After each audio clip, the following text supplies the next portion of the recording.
नमस्ते बच्चों, आप सभी का स्वागत है। आज हम पाठ 9 आपदा प्रबंधन इस पाठ के हम प्रश्नोत्तर देखेंगे। चलिए देखते हैं प्रश्नोत्तर। बच्चों, पहला प्रश्न है, नीचे दिए गए प्रश्नों के उत्तर तुम्हारे शब्दों में लिखो। उसका अ प्रश्न है, बहुत समय तक होने वाली तेज वर्षा और पर्वत शिला का गिरना, इनके बीच संबंध और कारण स्पष्ट करो। यहाँ पर मैंने आपको उत्तर दिया है। वास्तविक जो भूस्खलन होता है, भूस्खलन मतलब पर्वत शिला का गिरना, इससे पहले आसपास के पर्वतीय भूमि में कई परिवर्तन दिखाई देते हैं। कठोर चट्टानों में दरारें आ जाती हैं, छिद्र निर्मित होते हैं। ये सभी प्राकृतिक परिवर्तन है, लेकिन मानव की गतिविधियों के कारण अपरदन से मतलब मिट्टी की जो ऊपर की परत निकल जाती है, चट्टानों की दरारें चौड़ी हो जाती है। इससे दरारों के कारण विशाल चट्टानें छोटे छोटे पत्थरों के रूप में टूट जाती है। वर्षा होने पर ये चट्टानें दरारों की चौड़ाई बढ़ जाती है जब पानी चट्टानों में जाता है तो, और इसके कारण चट्टानें क्षरण हो जाती है और पर्वत शिला जो है गिरती है। इस प्रकार जो है ये प्रक्रिया वर्षा के पानी के कारण और तेज हो जाती है। दूसरा प्रश्न है बच्चों, भूकंप आपदा के समय क्या करना चाहिए और क्या नहीं करना चाहिए, इन सूचनाओं की तालिका बनानी है। तो यहाँ मैंने आपको तालिका बना के दी है कि क्या करना चाहिए और क्या नहीं करना चाहिए। क्या करना चाहिए में, खुले मैदान में आ जाओ, सभी विद्युत उपकरण घर में जो है सिलेंडर बंद कर दो, विद्युत उपकरण बंद कर दो, बैटरी अथवा टॉर्च का उपयोग करो, कुछ भी चीज़ जलानी नहीं है, केवल बैटरी का उपयोग या टॉर्च का या मोबाइल की लाइट का उपयोग करना है। एक स्थान पर शांतिपूर्वक खड़े हो जाओ या फिर जो है घर के बाहर आ जाओ, घबराओ नहीं, और किसी कठोर आधार के नीचे आश्रय ले लो। कोई टेबल है उसके नीचे घुस के बैठ जाओ। ये सब जो है, यदि आप अपने वाहन में हैं तो सुरक्षित स्थान ढूंढकर जो है वाहन का रोक दो और एक सुरक्षित स्थान पर चले जाओ। वाहन कार में है तो वाहन से बाहर आने की अपेक्षा वाहन में ही बैठे रहे। और क्या नहीं करना चाहिए, वायुमंडलीय इमारतों जो बहुमंजिली इमारतें हैं तो उसमें जो है वायुमंडलीय जो परिवर्तन होते हैं, तब बहुमंजिली इमारतें जो होती हैं इसमें प्रतीक्षा ना करें, लिफ्ट का उपयोग ना करें, उतरने के लिए सीढ़ियों का ही उपयोग करें। और वृक्ष है, इलेक्ट्रिक वायर है, इलेक्ट्रिक खंबे हैं, इनके समीप न जाएं। वृक्षों के नीचे जाके नहीं खड़े होना है। मोमबत्ती, लालटेन ये कुछ जलाना नहीं है, माचिस नहीं जलाना है। लंबे समय तक जो है कष्टप्रद स्थिति में मत बैठो। इस तरह से जो है ये प्रश्न हुआ। भूकंपरोधक इमारतों की विशेषताएं कौन सी हैं, तो यहाँ पर जो है आपको विशेषताएं दी है। भूकंपरोधक इमारतें जो है भूकंप आने पर आसपास की इमारतों को क्षतिग्रस्त नहीं कर पाती हैं, ऐसी इमारतें होती हैं।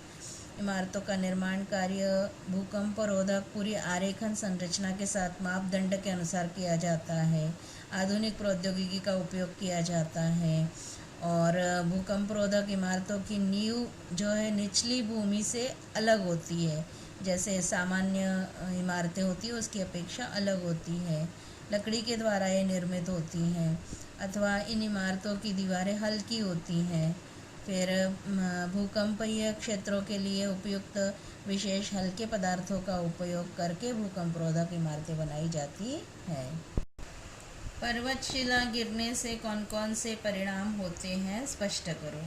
इसका आंसर आपकी किताब में पेज नंबर 65 पर है, ये आप देखकर लिखेंगे। अब ये पहले प्रश्न का ये आखिरी प्रश्न है, बांध और भूकंप इनका कुछ संबंध है क्या, इसे स्पष्ट करो। तो बांध में पर्याप्त मात्रा में पानी को रोक कर रखा जाता है। इससे इकट्ठे पानी के द्वारा भूमि पर अतिरिक्त दाब पड़ता है। पानी इकट्ठा रहता है तो आरंभ में पानी द्वारा कोई विशेष दाब उत्पन्न नहीं होता, लेकिन जब बांध पुराना हो जाता है तो उसमें संग्रहित किए गए पानी द्वारा पृथ्वी पर बहुत दाब पड़ता है और इससे पृथ्वी की सतह पर तनाव उत्पन्न होता है। यदि दाब का निर्माण संभावित भूकंपीय क्षेत्र में किया गया है तो भूकंप के आने की संभावना बढ़ जाती है। प्लेट टेक्टोनिक्स के सिद्धांत के अनुसार पृथ्वी की भूकवच में जो है लगातार हलचल होती रहती है, और यदि इस प्रकार के दुर्बल प्लेट पर विशाल बांध का निर्माण किया जाता है तो भूकंप आने की संभावना बढ़ जाती है। इसके बाद अगला प्रश्न है, वैज्ञानिक कारण लिखो। भूकंप के समय पलंग, टेबल जैसी वस्तुओं के नीचे आश्रय लेना अधिक सुरक्षित होता है। तो भूकंप के समय घर, छत या घर की दीवारों या कोई भारी वजनदार वस्तु गिर सकती है, इसलिए ऐसे समय सिर अथवा शरीर के कोई भाग को चोट न लगे, इसलिए जो है ऐसे समय किसी वस्तु के नीचे आश्रय ले लेना चाहिए अपने प्राण बचाने के लिए या किसी भी प्रकार की चोट स्वयं को बचाने के लिए। भूकंप के समय पलंग, टेबल जैसी वस्तुओं के नीचे आश्रय लेकर सुरक्षित रहना चाहिए। इसके बाद अगला प्रश्न है दूसरा वैज्ञानिक कारण है, बारिश के दिनों में पर्वत की तली में आश्रय नहीं लेना चाहिए।